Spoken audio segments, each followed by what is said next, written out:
Atenção! Começa agora uma teleaula de História do Ensino Fundamental. Você vai assistir a teleaula de número 22. Bons estudos!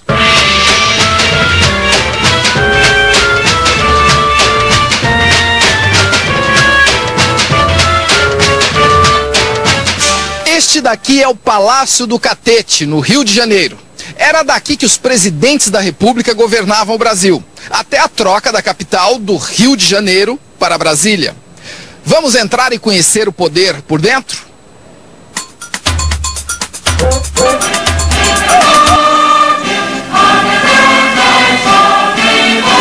República Velha. É assim que nós chamamos o período que vai de 15 de novembro de 1889, quando o Marechal Deodoro proclamou a República, até a Revolução de 1930, que modificou o jogo de poder que dominava o Brasil.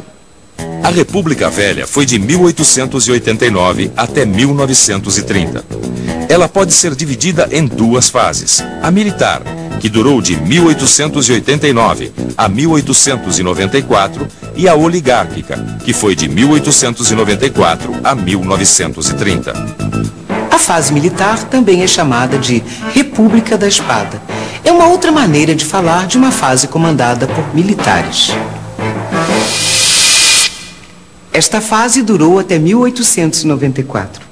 O primeiro presidente militar foi o Marechal Deodoro da Fonseca, aquele mesmo que proclamou a República. Ele ficou sendo presidente provisório e logo depois foi eleito pelo Congresso Constituinte. O seu governo durou pouco. Muito autoritário, Deodoro resolveu fechar o Congresso e foi deposto. No seu lugar assumiu o vice-presidente de Deodoro, o Marechal Floriano Peixoto, em 1891. Ordem e progresso.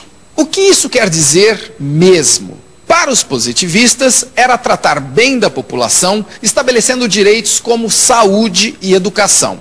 Mas os positivistas não davam muita importância aos direitos políticos, como o voto e a organização partidária. Quer dizer, os positivistas eram democratas, mas não muito.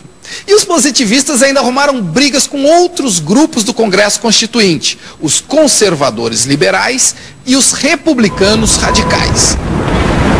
Eu estava aqui olhando como essas brigas no Congresso afetaram o resto do país.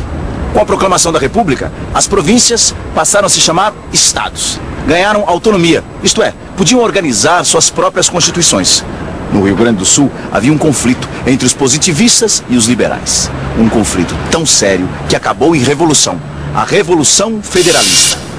Pois a Revolução no Rio Grande do Sul queria justamente isso, que o Estado tivesse mais poder de decisão sem depender tanto do presidente. Os revolucionários defendiam o parlamentarismo, onde o poder do presidente é dividido com o Congresso, ou seja, os parlamentares. O presidente Floriano Peixoto ganhou o apelido de Marechal de Ferro. Dá para adivinhar por quê? Foi porque ele se aliou aos republicanos conservadores liberais e, com a ajuda deles e do exército, acabou com a Revolução Federalista e a revolta da Armada. Conseguiu consolidar o novo regime e garantiu a sua sucessão. Elegeu como novo presidente um representante da oligarquia cafeeira, Prudente de Moraes, em 1894. Este aqui é Prudente de Moraes, o primeiro presidente civil da República. Agora nós passamos da fase militar para a fase oligárquica. Oligarquia, você sabe, é o governo de poucas pessoas, pertencentes a um mesmo partido, classe ou família. Por que fase oligárquica? Porque um novo equilíbrio de forças estava acontecendo. Os representantes dos fazendeiros de café, que eram maioria no Congresso, apoiaram Floriano Peixoto. Como recompensa, ganharam a presidência. Prudente de Moraes era paulista e ficou conhecido como pacificador, porque anistiou os rebeldes da Revolução Federalista e da Revolta da Armada. Mas, na verdade, Prudente de Moraes não foi tão pacífico assim. Foi durante o governo dele que aconteceu a Revolta de Canudos. Em 1898, o novo presidente, Campos Salles, assume um país falido. o tesouro havia se esgotado com os gastos das campanhas militares. Campos Salles conseguiu recuperar as finanças do país. Fez uma administração rígida, com muito sacrifício do povo, mas reforçou o domínio das oligarquias, inaugurando a política dos governadores, que funcionava da seguinte maneira.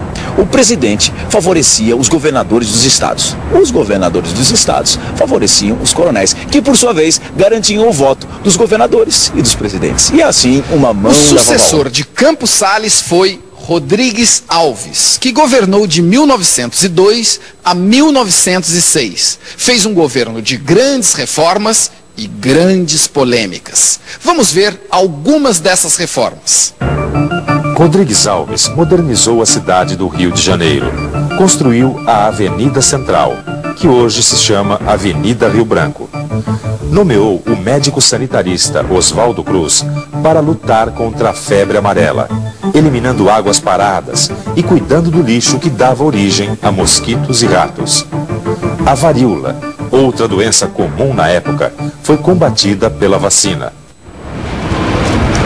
Um dos acertos do governo Rodrigues Alves foi a escolha do seu ministro das Relações Exteriores, o Barão do Rio Branco. O Barão se deu tão bem no cargo que lá ficou por 3 governos. Foi um dos ministros mais populares da República Velha. E tudo isso por quê? O Barão do Rio Branco resolveu várias questões de limites que estavam pendentes no Brasil.